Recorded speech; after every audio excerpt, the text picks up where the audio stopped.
सुप्रभात विद्यार्थियों। हम 8वां पाठ पढ़ रहे थे जिसमें से हमने लगभग 4 पहरे पढ़े थे। उसके बाद आज बाकी का पाठ देखते हैं। आदेशम प्राप्य, आदेश पाकर वहु वे दोनों प्राचलत चल दिए। तत्र उपेत्य, वहाँ जाकर काष्ठ पटले निहितम, लकड़ी के पटल पर या मेज पर निहितम रखे हुए पट आच्छादितम देहम, यानी कपड़े से ढके हुए शरीर को सकंधहीन, कंधे से वहंतो उठा करके न्यायाधिकरणम प्रति, न्यायालय की ओर प्रस्थितो प्रस्थान कर गए। आरक्षी, जो आरक्षी था, पहरेदार था, सुपुष्ट देह आसीत, हरिष्ट पुरुष शरीर वाला था। अभियुक्तश्च, और जो अभियुक्त था, आरोपी था, अतीव कृशकाय, बहुत ही कमजोर शरीर वाला। भारवत, भार के कारण, सवस्य लाश को सकंधीर वहनम, कंधे से उठाने में, तत्कृतम कृते करने, वैसा करने के लिए दुष्कर्म आसीत, बड़ा मुश्किल था। स भार वेदनया, वह बोझ की पीड़ा से करंदती स्म, चिल्ला रहा था। तस्य करंदनम निशम्य, उसके चिल्लाने की आवाज को सुनकर मुदित प्रसन्न आरक्षी, जो पहरेदार था, सिपाही था, तम उवाच, उसको बोला, रे दुष्ट, अरे दुष्ट, तस्मिन दिने, उस दिन, त्वया, तुम्हारे द्वारा, अहम मैं, चोरितायाः मंजूषायाः गृहणात् वारितः, चोरी के संदूक को लेकर पकड़ा गया था। तुम्हारे द्वारा मैं चोरी के लिए हुए संदूक को पकड़ लिया गया था। तदानीम, तब, निज कृत्यस्य, अपने कार्य का फलम भुंक्स, अपने कार्य का फल खाओ। अस्मिन चौर्याभियोगे, इस चोरी के अभियोग में तुम वर्षत्रयस्य, 3 साल का कारादंडम लप्स्यसे, कारादंड यानी जेल प्राप्त करोगे।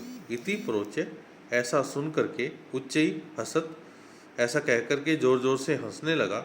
यथा कथनचित, किसी भी तरह, उभौ दोनों, शवम आनीय, शव को ला करके, एकस्मिन चत्वरे, एक चबूतरे पर, स्थापित मंतो, स्थापित कर दिया।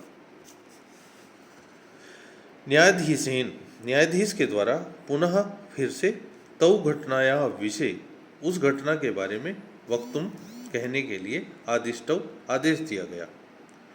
आरक्षिणी निज पक्षम प्रस्तुतवती, यानी पहरेदार ने अपने पक्ष को प्रस्तुत करते हुए आश्चर्यम अघटत, आश्चर्य पूर्वक कहा, घटना को कहने लगा। स शवः, वह शव, प्रावारकम अपसारय, उसके कपड़े को हटाते हुए, न्यायाधीशम अभिवाद्य, न्यायाधीश को अभिवादन करके, निवेदन करने लगा। मान्यवर, एतेन आरक्षिणा, इस आरक्षी के द्वारा, अध्वनिम, बिना आवाज के, यद उक्तम, जो कहा गया, तद वर्णयामि, वो मैं बता रहा हूँ। त्वया अहम, तुम्हारे द्वारा मैं, चोरितायाः मंजूषायाः, चोरी का जो संदूक था, गृहणात् वारितः, उसको चुराने से या पकड़ने से रोका गया। अतः इसलिए, निज कृत्य से फलम भुक्सो, अपने कार्य का फल भुगतो।